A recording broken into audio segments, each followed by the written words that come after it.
What is up, y'all? It's your girl, Brand New, and I'm back in the building. And this time I'm back with a recap of Love and Hip Hop ATL. This is season 7, episode 6. Let's pretty much get off into the episode. It pretty much starts out with that crazy ass Erica Mena. Erica, you are my girl, but to me, you are showing your whole ass.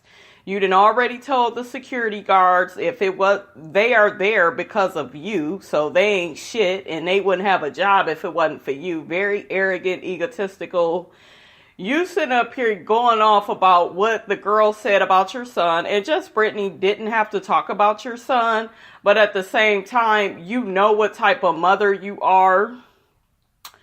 And it just shouldn't affect you like that for you to, it's kind of like you're giving her all your power. You acting like a maniac, sis. I need you to calm down. So Erica is outside. Mimi and Keely is trying to talk to Estellita and just Brittany, and all they can hear is fucking Erica's loudmouth ass.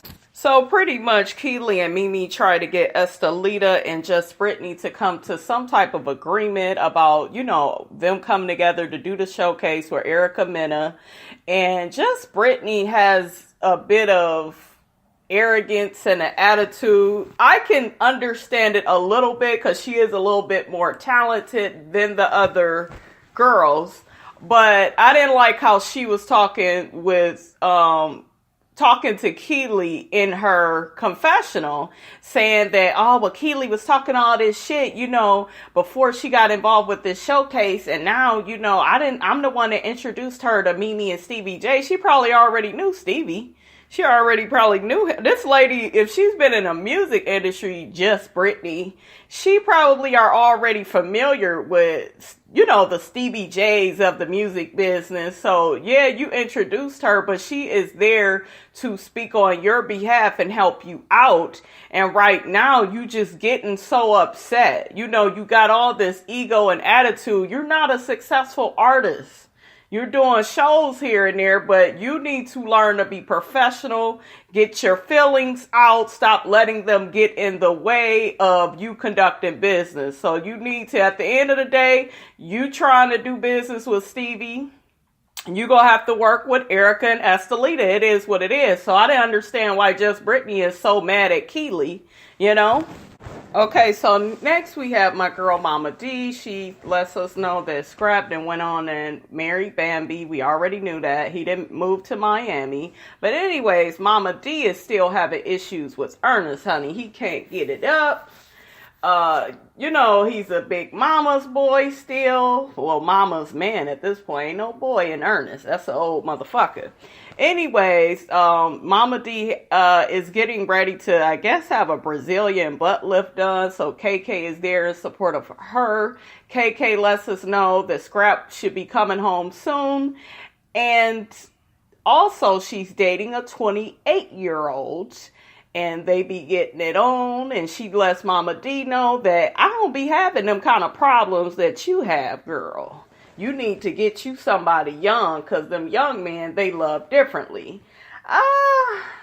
I guess you would have to be older to think some shit like that. I personally like my men a little bit older than me, because I don't have time for the immature motherfuckers of the world. I just ain't got that time. But more power to you, KK. I am so happy you guys to see KK, because I fuck with KK. She's a real bitch to me. I love her. I like her more than Tommy. So I'm happy to see Mama D and KK back on the show, giving us that old school cougar love. Alright, so that's pretty much what happened with them. Okay, so next we have this little roast that Young Jock, Carly, and Tokyo and Keely is at, and just different comedians are roasting Young Jock. And I think that Young Jock is like a comedian now, so, they all pretty much came out to support him. Carly Red said, honey, she didn't even want to be there. She only came because Tokyo begged her to come.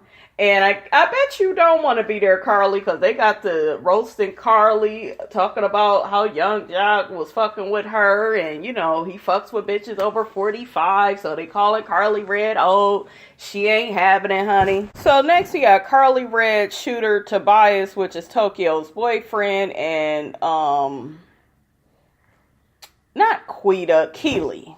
her ass, her instigating ass. Anyways, Carly asked Shooter how's he been doing, and he just said, you know, he's been trying to hang in there, but he's been feeling neglected because Sierra has not been there for him. And I'm just like, here you go with this woe is me story. Now, I understand you just lost your son, so, you know, I'm going to give you that. You just lost your son, but you can't cheat on somebody as many times as you've cheated on Sierra and you expect them to run and be in your corner. Like, get your misogynistic ass up out of here, Shooter. You a no good dirty dog. And he just pissed me off when he got to saying how she should have been there for him. Then Keely jumps her ass in. Well, she hasn't been a proper supportive wife. And bitch, ain't no wife support no man. He out here cheating on her.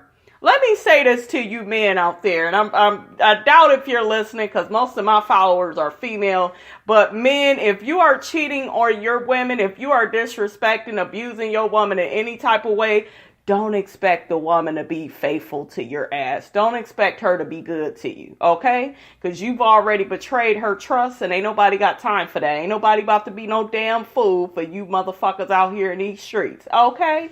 Now, how you doing? Tokyo was not feeling Keely's ass. She was like, that's neither here nor there. Sierra's not here to defend herself, so you really don't need to be talking about her. And shit, Tokyo said she'll pop that bitch. And y'all know Tokyo look like she got them motherfucking hands. So, Tokyo, you may have to handle sis, because Keely... It's weird with Keely because Keely pisses me off with the situation with Shooter and Sierra, how she instigates all in their little relationship. But with the situation with just Brittany, it's like she's professional and she kind of knows her place. So, bitch, a little bit more over here, a little bit less over there. You need to mix it up, Keely, because you talking out the side of your ass. You keep trying to defend Shooter like he's this good man. And you go sit up there and say, well, it don't matter what happened with them, you know. She just still should be down for him. You know, you still got to do your wifely duties. And it's just like, bitch, shut the fuck up. You wouldn't do it. Shit. I saw you, on the one episode getting on your motherfucking man. You know what I'm saying? Cussing him the fuck out. So you ain't no good woman like that either. So anyways, Keely brings up Deej, which is the girl she hooked Shooter up with. She talking about that's like a little sister to her. And Shooter said he's been enjoying the girl's company. And Carly is kind of looking like, well, I heard that you and Sierra Keely is friends. So isn't that breaking the girl code to hook your friend up with, you know, with her husband? You know what I'm saying? You know, they're not together, but still it's inappropriate, you know. And Keely was just like, well, Sierra ain't been doing her job. She ain't been doing nothing to take care of Shooter. So shit, he still need a companion. And I'm like, Keely, you's a bottom bitch. This bitch, Keely, goes off into, well, I've always seen Sierra more as acquaintance than a friend. And, you know, my loyalty is with Shooter. There's so many Keelys of the world. These bitches will always be loyal, you guys, to some dick over a female. It's just a lot of women out in the world that operate like that. And, you know, she's a low-class bitch, but you reap what you sow, you know? Anyways, that messy-ass Keely go bring up the fact that Carly and Tobias used to date. I'm just like, ooh, bitch, you are so motherfucking messy. Carly go say, oh, well, he's my brother. I'm looking like Carly now would not be the time to lie, because we go catch up. Your lies always catch up with you, Carly. So, But anyways, you guys, they end up getting into it with Keely, Tokyo, and Carly. Because Keely is just on some shit. Well, Sierra ain't my motherfucking friend. Fuck her. Shit, I ain't got no motherfucking loyalty to her. And then they just like, man, that's wrong. You shouldn't even be talking like that about her. So everybody went their separate ways, honey. And that was that. So next we got this meeting with Erica Mena and Keely and Mimi. And first they get off into how it was wrong, especially Keely, when really she's supposed to be a Britney supporter. But anyways, Keely said that she thought that Britney shouldn't have brought up Erica's son, and that was disrespectful. That was a low blow. And then Erica is just like, well, I don't get why she got such an ego and an attitude, and why she on this high horse. You know, she ain't really did too much of nothing. Erica, let me get you together real quick. Erica, you act like that too. You've dogged how this girl looks. Ronald McDonald hair. You talked about how big her feet was. You did nothing but put this girl down. And you expect her to be like a peasant and bow down when she see you, Erica. It's just not going to happen. Then as far as this thing, as far as your son, y'all was trading off insults. You know what I'm saying? And yes, bringing kids into it is a low blow. But Erica, you went hard on this girl. You said all types of nasty things about her and it hurt her feelings. So after a while, motherfuckers will come for your jugular and come for some shit that you sensitive about. So the fact that you don't even understand that, I'm confused. And I'm also confused why Mimi and Keely didn't really see where Brittany was coming from. You know, they just tried to make it look like it was all Brittany when really it was Erica with the fucking security guards. Now, don't get me wrong, everybody was wrong. But it was Erica that was really acting up. Security had to drag her out. She damn near about to fight security. So it's like, why y'all not going in on Erica for what she did? So Keely ends up, in my opinion, Keely, you kind of being a backstabber a little bit. Because now you sitting up here talking about, well, just Brittany was acting all extra aggressive and violent. And it's just like, okay.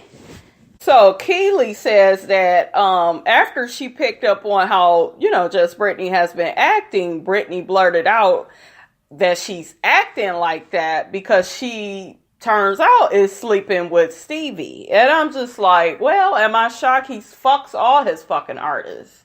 And Mimi, of course, got her little 2 cents in there talking about, oh, all this makes sense now. Mimi also found out that Stevie J won't be going to jail, especially not anytime soon. It's everything with him is going to be postponed, I guess, for a few weeks. But shit, the motherfucker may still be going, you know.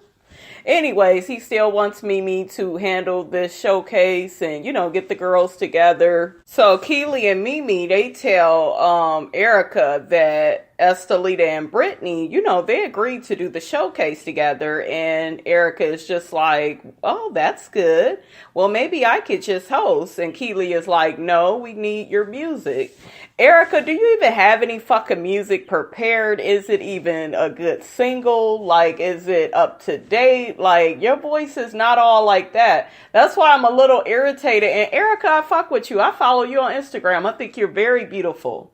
You know, I really do think you should stick to the modeling thing. But you trying to do this music situation, you gonna need to calm your motherfucking attitude down. To me, you got too much of an ego for a motherfucker that can't sing like that, Erica. So anyways, Erica ends up telling Keely and Mimi that she will be at the showcase, but she won't be in it because she wants to steer clear of Stevie J and all his drama. She's been trying to get together to work with Jazzy Faye, but both of their schedules have been so busy, so she hasn't really been able to do that. And I think that that's pretty much a good idea because at this point, Erica, you're not new to this. You're true to this. You already saw what happened when you tried to work with Rich in that situation.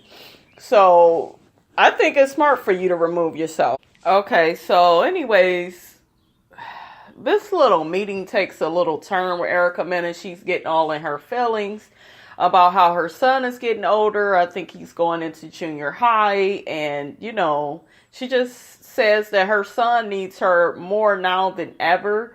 And it hurts her that she has to be away, but then again, she has to provide, you know. And I, as a mother, I could sympathize with that, even though Erica has been acting like a fucking maniac. Mimi definitely sympathizes with her and reassures her that you are a good mother. You are doing the best you can do, girl, and that's all you could do. And Keely as well, you know, they really sympathize with her in that moment. And it was a pretty touching scene. But Erica, I get you crying and you all in your motherfucking feelings, but you still gonna need to improve your attitude.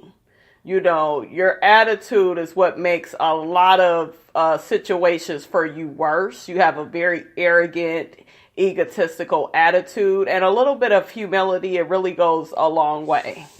So next we got Tokyo, Carly Red. They're sitting down. And anyways, Carly Red finally comes clean that she did date Tobias in the past. And it was such a long time ago before Tokyo. And Tokyo was just like, oh, okay. Now I understand Keely's little shade, her little double date shade towards me while, we were all out. So, Tokyo said that she's going to ask her man Tobias about it. My thing is, why is you even making it a big deal if he didn't...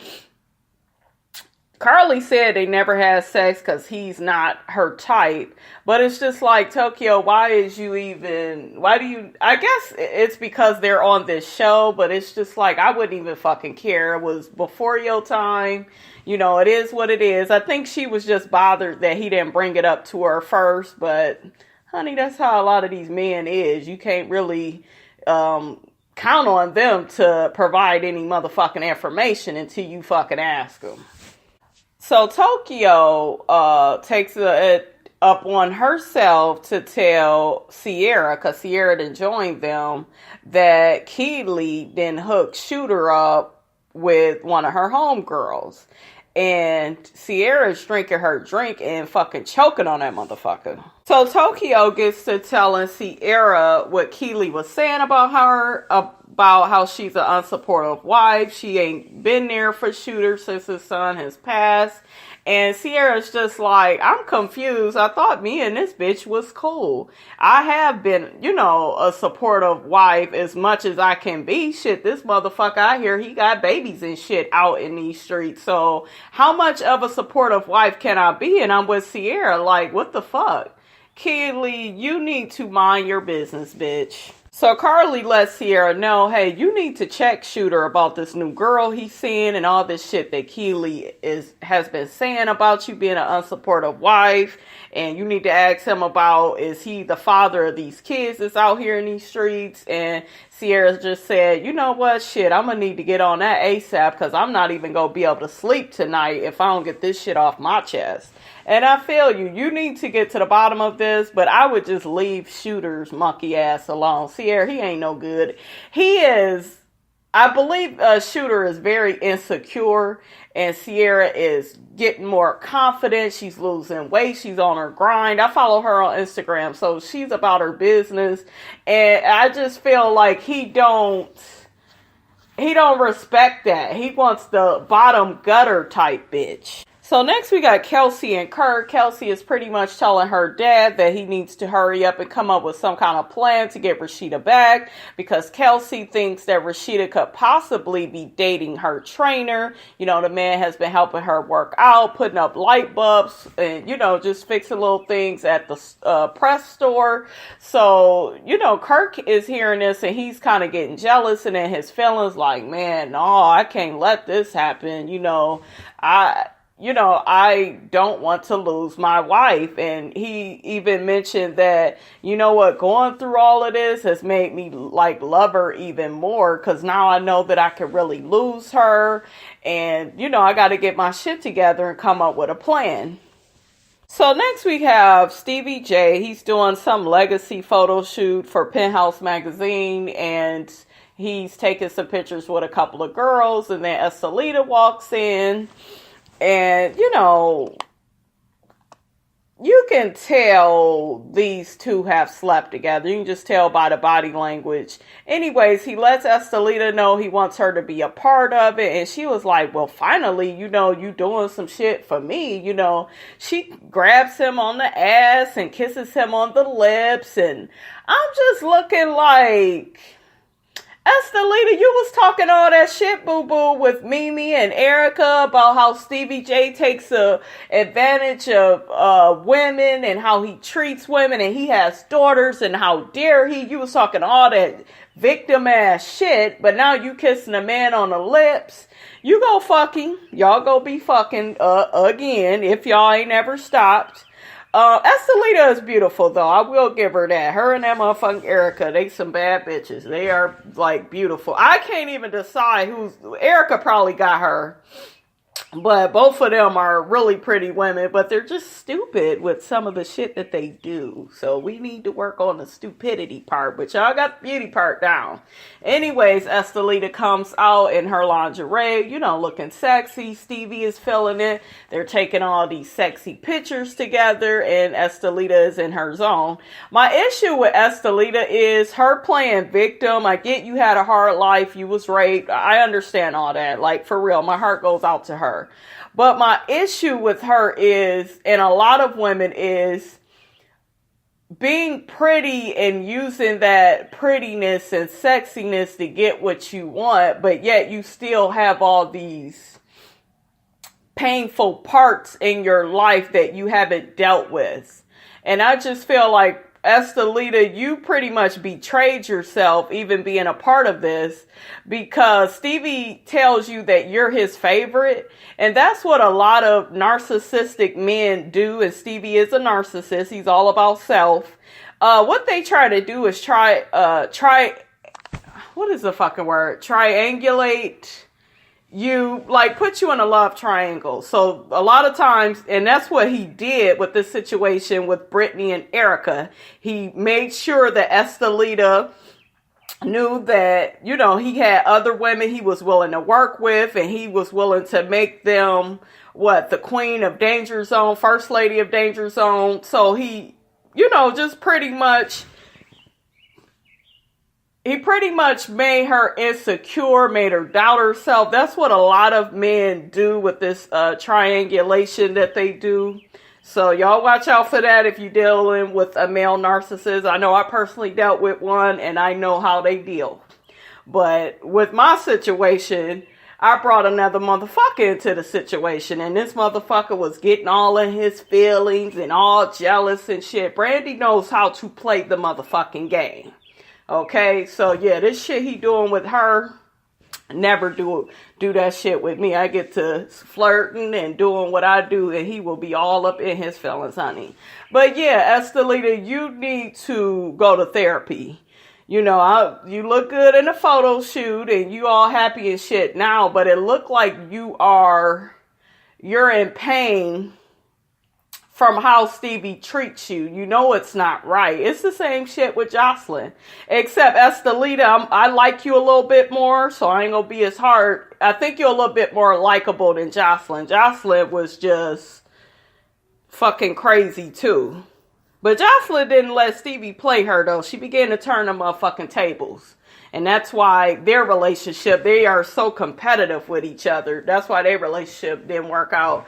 But yeah, Estellita, you can't be playing a victim one minute, wanting us to feel bad, and next minute, ooh, Poppy, and ooh, I'm the sexy, pretty girl, and bitch, you need a therapy session to get all this shit off your back, okay? Okay, so next we got KK and the bail bondsman, and she's pretty much trying to figure out when Scrap is going to be able to get out. She has the bail bondsman look it up, and it said, I believe, July 2019, and she's like, oh no, that can't be right. Why am I hearing this? She calls up Scrap. Scrap tells her to get on it, and, they do I love yous to each other, and I'm just looking like, I thought this motherfucker had... what was the sentence? It was up to 20 years. He was supposed to do 5, and then with good behavior be out in 2. So I guess, I don't know. We'll see how that situation plays out, but I felt like it was very weird. Next, we got that desperate ass Kirk. He figured that, he would come and try to move in. And he's trying to bring his boxes and stuff in the car. So he telling the man to bring them in. Rasheeda come out talking about, no, you can put those boxes back. And you don't need to be trying to move in. You need to be having a discussion with me first before we even decide on you moving in. You the one that broke up the family having a baby with a motherfucking stripper. You the one that separated your family when you did that with your actions. And I agree with Rasheeda. Like I said, you guys, I feel like they both full of of shit. I feel like they've been living together. Whenever these cameras are not on, I feel like they've been living together. I just feel like they're still together. Rasheeda, you're not gonna leave him. And of course, she put up this big fight and shit for the cameras, the first little 10 minutes of their scene, and then towards the end, well, I guess, you can move in, and we got rules, you gotta stay on your side, I stay on my side. Yeah, right. And that motherfucking Kirk had a smirk on his face, like, I'm gonna be back in them draws.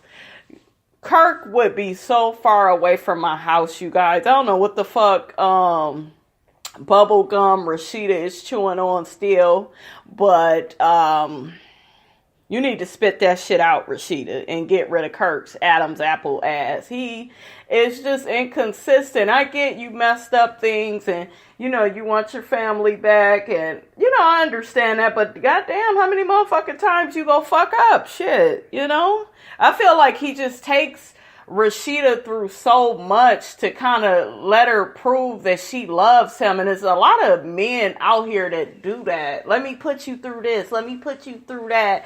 That way I can feel like, you really love me. If we, I put you through this cheating situation and this situation. And it's just like, it's getting old, Kirk. You need to do right by your family and don't be cheating no more. Like, cut that shit out for real, for real. So she gonna let him back in. We'll see how that works out. Next, we got this scene with Tokyo and Tobias, and pretty much she kind of going off on him for not telling her that he dated Carly. And he was like, listen, we went out on a few days. It was in the past. I didn't smash. I respect your virginity, and I felt like Tokyo was really going in on him. And it's just like, girl, that's how some of these men is. They're not going to come forward with who they used to date. Because in their mind, they're not screwing the person now. So it's like the person is some lost memory to them. I'm not taking up for him, but that's how a lot of men operate. They just ain't going to come up front with the information. So she was very defensive. She was not having it. She then gets off into this thing of, oh, well, now I believe him. And it's like, bitch, do you? Because you spent like 10 minutes going in on him for not telling you that they used to date. But she believes, finally that him and Carly have not slept together. So everything is good with them on that. And Tokyo ends up going off about Keely. She didn't like the little double date comments she was making, and she was like, that bitch better watch out. I ain't nothing nice. I ain't nothing to play with. Tobias says that Keely is bitter, and she's bitter about Blue. Then they reveal that Blue is Keely's baby daddy, which makes her his baby mama. So the man's name is Blue Da Vinci, and Tokyo and Tobias both know him. They've worked with him. He's like family to both of them.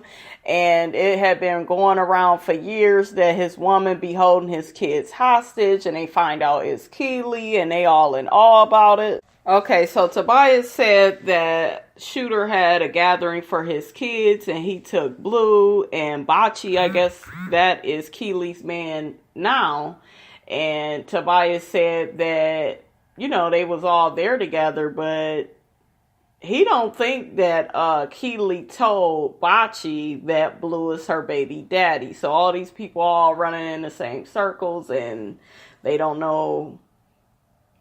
I guess Keely has not revealed who the baby daddy is. And it's funny how she's talking all this shit about Sierra and her situation, but this bitch out here keeping secrets and shit and on the creep.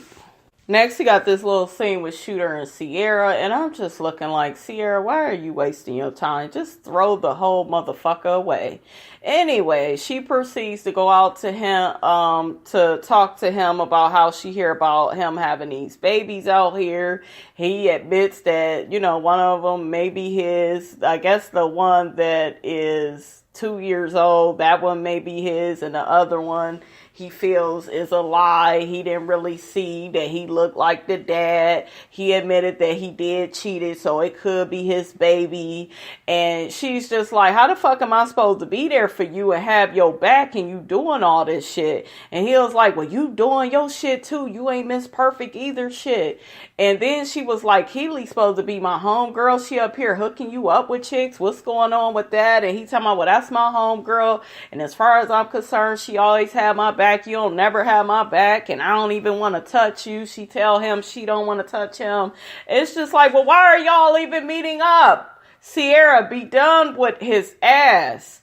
He is not cute, and he doing all this fucking cheating and shit. He just is a no good dog, and I feel like he treats Sierra like that because he's threatened by her success. He is. He don't know what to do with no accomplished black woman, with somebody that's a go-getter and, got their own business, and this girl be teaching classes and shit. So he don't know what to do with that. Throw Shooter away. All right, you guys, that is my brief recap of, well, hell, it wasn't brief. Let's not lie. But that's my little recap of Love and Hip Hop ATL. Don't forget to like, comment, and subscribe. It's your girl, Brand New, and